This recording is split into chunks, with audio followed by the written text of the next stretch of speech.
পরিচালন সমিতি, গ্রামবাসী, আমার সহকর্মীরা সবাই মিলে আমাকে সেইভাবেই আদরে রেখেছিলেন। আমি সেই জায়গাটা অত্যন্ত বেশিভাবে মানে অনুভব করি। এখন যেখানে গেছি সেখানেও আমাকে সবাই ভালোবাসেন, কিন্তু এইরকম জায়গাটা আমি আর পাবো না, কোথাওই পাবো না, কারণ এতদিন তো আর কোথাও আমার সার্ভিস লাইফ নেইও। তা সবাই ভালোবাসতেন। আজকে দাদার চলে যাওয়ার দিন, দাদার কথায় আসবো।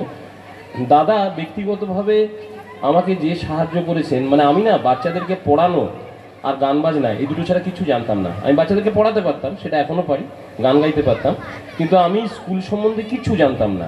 স্কুলের কোথায় হোস্টেল, কোথায় জিনিসপত্র গুছিয়ে রাখতে হবে, বেঞ্চপত্র কোথাও, মানে আমার কিচ্ছু ধারণাই ছিল না। আমার যারা সহকর্মী তারাই হয়তো বললাম আমাকে আগলে রাখতেন, তারাই বোঝাতেন। বিশেষ করে দাদার কথা বলবো, দাদা একদম নিজের অগ্রজ যেমন হয় সেইভাবে আমাকে চিরদিন গাইড করে গেছেন, খুব ভালোবেসেছেন।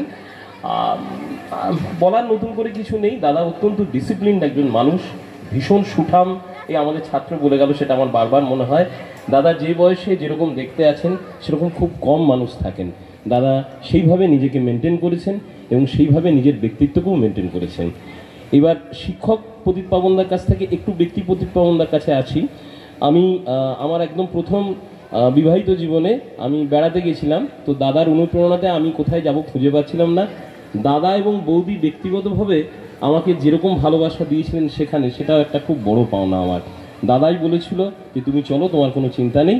আমি আমার পরিবারকে নিয়ে গেছিলাম এবং দাদা ও চন্দনা বৌদি আমাকে যে ভালোবাসাটা দিয়েছিলেন, আমাকে নিজে রেঁধে খেতে হয়নি, বৌদি রান্না করে আমাকে খাইয়েছিল। এটা আমার খুব ভালোভাবে মনে আছে। দাদা ডাকতে আসছিল, সোমনাথ চলো খেয়ে নাও, বৌদি রান্না করে নিয়েছে। এগুলো বহু পুরনো ঘটনা, 20-22 বছরের ঘটনা, নতুন করে বলার কিছু নেই। আমি তবুও এটা দাদা আজকে চলে যাওয়ার দিন স্কুল থেকে। আর একটা কথা মাঝে মাঝে মনে হয় যে দাদা স্কুল থেকে চলে গিয়ে দাদার এবার কি হবে। মানে দাদা স্কুলটাকে এত বেশি ভালোবাসে এবং এতক্ষণ বেশি দাদা স্কুলটাকে নিয়ে ভাবতো, বাড়িতেও এখানেও, যে দাদার এরপর কি হবে, এটা আমি মাঝে মাঝে ভেবেছি। তো ব্যক্তিগতভাবে এখনও তো দাদার সঙ্গে ফোনে কথা হয়। আমার নিজের সমস্যা নিয়েই বেশি বলি, দাদা এই কাগজটা কোথায় জমা দেবো, এই ইনকাম ট্যাক্স, এই 3 দিন আগে ফোন করেছিলাম, দাদা ইনকাম ট্যাক্সের কাগজ তাহলে কবে জমা দিতে হবে বলো তো, কোথায় জমা দিতে হবে বলো তো, এগুলো বলেছিলাম। তো সেই জায়গাটা থেকে দাদাকে জিজ্ঞেস করেছিলাম, দাদা বললো না হয়ে যাবে সোমনাথ, আস্তে আস্তে পরিবারকে মন দেবো, পরিবারের দিকে মন দেবো, ছেলেরা আছে, পুত্রবধূরা আছে, তোমার বৌদিকে নিয়েও যদি সবাইকে নিয়ে বেড়াতে যাই কোথাও, বা একটু এইভাবে কাটাবো। কিন্তু হ্যাঁ, মিস করবো, নিশ্চয়ই স্কুলটাকে মিস করব। আমি দাদার জন্য কয়েকটা পংক্তি গাইছি, গাইবার চেষ্টা করছি। মনটা একটু অন্যরকম হয়ে গেছে, গলা ভেঙে যাচ্ছে। তুমি সবার সাথে আপন হয়ে চিরদিন রইবে পাশে, তুমি সবার সাথে আপন হয়ে চিরদিন রইবে পাশে। ভোরের আলোয় তোমার আশিস, ভোরের আলোয় তোমার আশিস প্রতিদিন যেন আসে। তুমি সবার সাথে আপন হয়ে চিরদিন রইবে পাশে।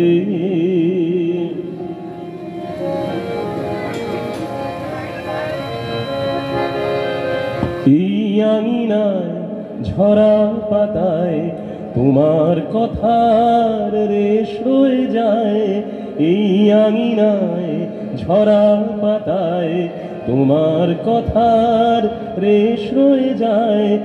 আবার নতুন শাখার পাতা তোমার বাণীর শব্দ শোনায়, চেনা তুমি নতুন দিনে, চেনা তুমি নতুন দিনে, আসবে আবার নতুন বেশে।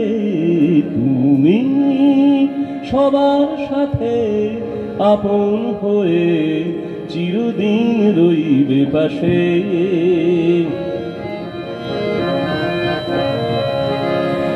তোমার কাছে কোন সে যুগে কত বিদ্যা নীতির পাঠ নিয়েছি, আবার তুমি সেই তুমি নতুন ভাবে কাছে পেয়েছি।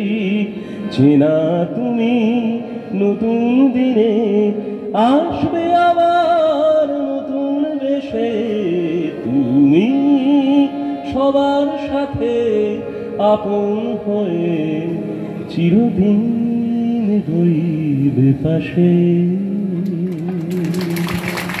ভালো থাকো দাদা, আজীবন সুস্থ থাকো, এরকম যেমন আছো তেমনি থাকো, খুব সুঠাম যেরকম আছো দাদা। যেরকম তোমাকে 20 বছর আগে দেখেছি সেরকম যেন আরও 20 বছর বাদেও দেখতে পাই, এটাই চাইব।